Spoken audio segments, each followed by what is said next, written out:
Hello everyone, welcome back to Lucky Loaders 15, and in this video I'll be giving you my day 2 preview of the November meeting at Cheltenham. Before we get stuck into that, I just want to say sorry for not giving you any winners today, and that's probably not going to make you watch the rest of this video, but it was a frustrating day, and it all started in the first race with Sky Pirate. Sky Pirate came to the second last. I thought he was going to win. He was absolutely cruising. Patrick Mullins gave him a great ride, switched him off. He was jumping well, and I thought he was going to come with a winning run at the end and pick up the pieces and win that race quite comprehensively. But unfortunately, Jameson fell at the second last and impeded our horse Sky Pirate, and he brought him down. Unfortunately, Jameson was fatally injured, so commiserations, and really sad to hear that for Connections. So yeah, it all started quite badly for us, and then it just went downhill.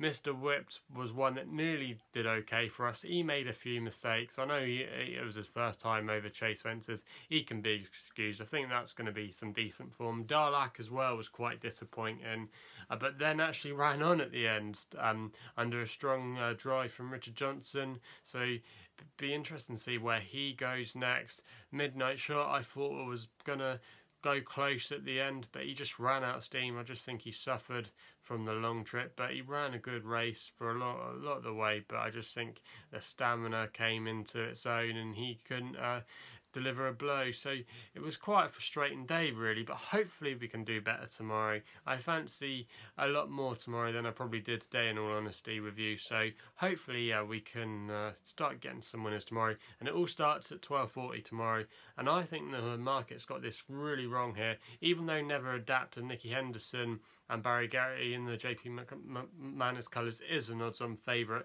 and deserves to be, I just don't think you can price it up like that when we've never seen it on a racecourse.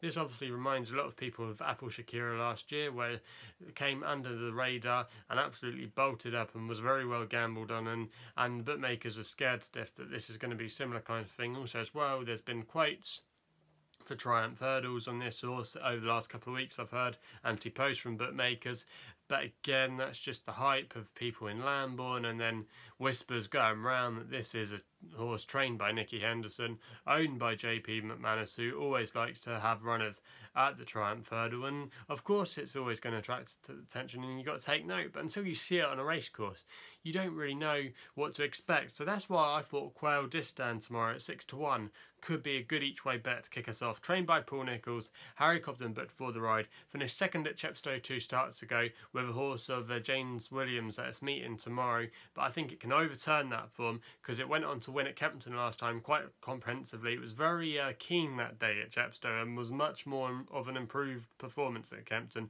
Paul Nicholls is very confident of his chances. He promoted this in his Betfair vlog, so I think Quel Destin at 6-1 tomorrow, even though he does have to carry the penalty, is improving in the right direction, and I expect this horse to be winning this race tomorrow. In my personal opinion, I think it's going to go really close. And also as well, that Chepstow form has worked out, because even though the Jane Williams horse and Quel Destin were 10 lengths clear, Elise of Alan King has since gone in twice in recent weeks, so that is strong form. We then go to the 1:15 tomorrow, and it's going to be the world's end for this race. He's odds on at the moment, around about 8-11, trained by Tom George, who had a good winner today at Bundoran. His yard have been in good form. Adrian Heskin too has been riding really well in the colours of the McNeil family. He won at Chepstow by 14 lengths very comfortably, beating a fair horse though in now McGinty of Stuart Edmonds, and I think he's every inch a chaser, and he should be the one. Even though he's carrying a penalty tomorrow, they will got beat, so I'm not going to waste my time explaining that one too much.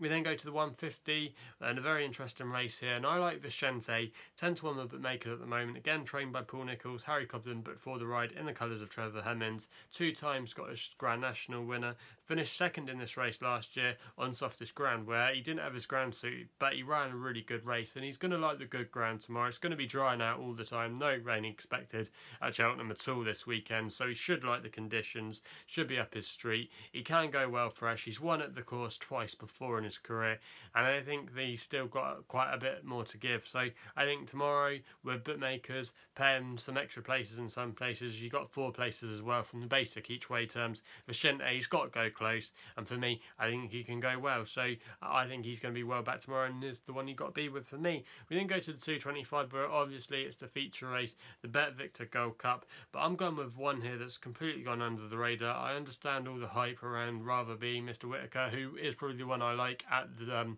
top of the market, and also as well Calondra, but Calondra just sometimes I just have question marks over his jumping, to be honest with you. But the horse I'm going for here is one that's completely maybe a bit left field, but shouldn't be the price he is. He's 33 to 1, and that's Javert of Emma Lavelles and Adam Wedge, who's actually been catching quite a lot of headlines recently for getting some good wins. Now, Emma Lavelles' team are in really good form. They've got a good team this year. They've been having winners recently. They've also had some winners as well, which we've tipped up recently as well. You might remember we had Blush and Red on Monday for the punters page, who I do some work for. They've been doing really well, this team, and this horse as well has been a great training performance by Emma Lavelle. It wasn't seen for ages, and then this year it's come back with some really good runs. Won at Uttoxeter after a really long layoff, beating some horses that actually have gone on to win since, and the likes of Cobra de May, so that wasn't a bad piece of form.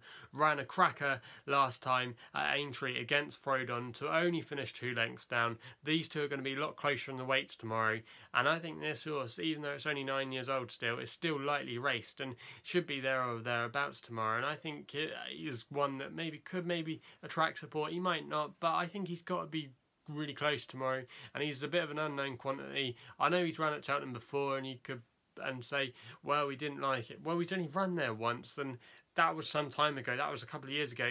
I think he's improved quite a lot. I think he had his setbacks, but he could be maybe the real deal now. And Javert, for me, could go really close tomorrow and make the frame. So that's why at 33-1, I think he's a good bet, and I don't think he should be that price. So that's going to be selection there. And then go for a 3 o'clock selection, and I like Sweet Home Chicago here. 12 to 1 bookmakers. Irish Raider, trained by Colin Bowe. They've employed the services of Adrian Heskin, who we've already touched about. This horse is coming off the back of 2 really good wins in Ireland recently at Clonmel, and more impressively at Galway last time out. The handicapper hasn't taken a chance. He's rated in 1, 2, 3, but he still might have some scope for this marquee mate. Now, the Irish runners, especially coming over to Cheltenham in the last couple of years, have always been really well handicapped, and the market has maybe not always found them. And I thought 12 to 1 in a race really where there's not a lot of form lines in this. I thought 12 to 1, Sweet Home Chicago could be well gambled on tomorrow. And at 12 to 1, it's got to be a good each way selection and could go really close, carrying a nice low weight. And I think the connections have obviously targeted this race as well. They think they've got a good chance, and that's why he's going to be selection there. We then go to the 3:30. I like Lygon Rock here, 10 to 1 bookmakers at the moment, trained by Henry Daly, whose horses have been running well. Tom Scudamore booked for the ride. And now this horse ran a good race when it finished second at Aintree last time behind another of Emma Lavelle's horses that's been running well called Paisley Park, and I think he was actually a well handicapped horse that day, even though he was carrying lots of weight. That form has been boosted with Martin Keithley forecast winning earlier in the week, absolutely bolted to victory at Lingfield, so that form's worked out really well. 10 to 1 tomorrow, a lot of more scope I think to come off this from this horse, because it was only raised £2 for that run at Aintree. So for me, 10 to 1, got to be a good each way play there tomorrow. 4 o'clock, the bumper race, and could be a strong one. I quite like Paul Nicholls' runner, but I think the one that they've all got to beat, and is going to be the selection, is Royal Illusion, trained by Willie Mullins, is only runner on the card tomorrow at Cheltenham. Danny Mullins booked for the ride, won by 14 lengths at Cork last time out, and if he didn't feel confident that this horse was going to win or go really close, he wouldn't be bringing it over. 13 to 8 bookmakers. This one could be smashed off tomorrow, could go off odds on, and for me, anywhere near that performance last time at Cork, it's got to be the one they've got to beat. So for me, that's going to be selection. Boring, but hopefully I can give you some winners tomorrow. So that's all I've got to say. If you haven't done so already, please subscribe here to my YouTube channel at LuckyLoads15. You can also follow me on Twitter as well. Best place to follow me on social media at LuckyLoads15. You can also check out my own YouTube work that I do with the punters page, where I've got tips from Uttoxeter and Wetherby tomorrow. So go and check them out there if you haven't done so already. And that's all I've got to say. So please gamble responsibly. Hopefully we can have some winners tomorrow, and we'll be seeing you soon.